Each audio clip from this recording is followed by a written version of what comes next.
The Last Wish. Human life requires 3 things for its sustenance: food, drink, and gossip. It is thus no wonder that no matter where I travel, be it icebound Povis or evergreen Toussaint, everyone asks me about the passions that bind Geralt and the sorceress Yennefer of Vengerberg. As a man both cautious and discreet, I refuse to betray their secrets, with one important exception. The history of their first encounter is so extraordinary, so romantic and moving, that it would be a veritable crime to hide its light beneath a bushel basket. Indeed, had I not witnessed these events in person, I would never believe there was room in our grim and dark world for such fantastic marvels.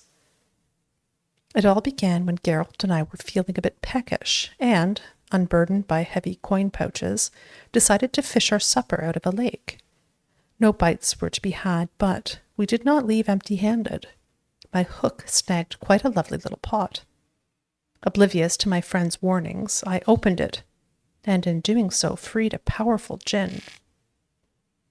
Without giving it much thought, I set about proclaiming my wishes. Before I could get to 3, however, the djinn, irritated, I see now in hindsight, at being issued demands so soon after waking, began to throttle me. Geralt was able to drive him off, but I was left in a sorry state. I acted, the Witcher told me later, as though under the influence of some curse. Clearly, the help of an expert in the magic arcana would be needed. It was our good fortune that Yennefer of Vengerberg happened to be staying in a nearby village. Geralt went to her to ask that she heal his best friend, who happened also to be the brightest star in the North's poetic firmament. Yennefer, however, was more interested in the djinn, which she wanted to trap into magic servitude, than in its victim, and, it should be said, played the Witcher like a well-strung mandolin. Yet rather than grow angry at being used in such a calculating manner, he fell white head over muddy boots in love with her. What happened then? Well, I won't go into details. Suffice to say that Yennefer's plans hardly delighted the djinn, and without its cooperation she proved unable to tame it. The sorceress would surely have met a tragic end, and taken all of Rinda along with her, had Geralt not rushed to her rescue. For once, he did not need to draw either of his blades.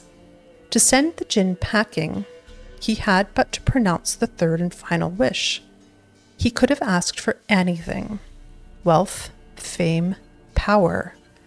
But instead he asked the djinn to bind his fate to that of the arrogant yet intriguing sorceress from Vengerberg. Julian Alfred Pancratz, Viscount of Lettenhove, born 1232. Award-winning poet, playwright, and troubadour. Frequent performer at the courts of Niedermere, Vizimir, Venslav, and many other nobles and notables. Alumnus of Oxenford Academy.